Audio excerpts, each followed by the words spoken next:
I've been saying Chaine, he's one player that, when things are so tough at Orlando Pirates, he just come to the party.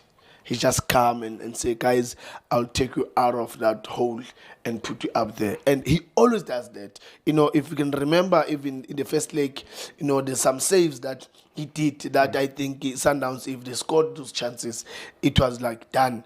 Well done to Chaine. In the MTN 8 final, 2023, he saved penalties in Again, Durban. Ribeiro. Pirates beat Mamelodi Sundowns and they won the trophy.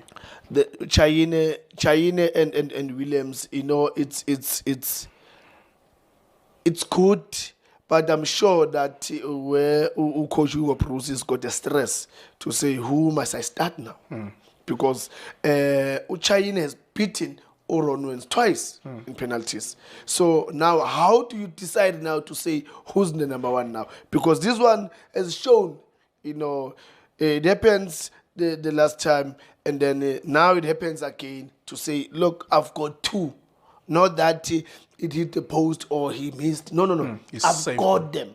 I've got them with me. And yeah, well done to the two keepers. I think they work very hard, these goalkeepers, and they always show that they can do it. Start their journey by speaking to an Old Mutual financial advisor today. Invest in their future. Do great things every day.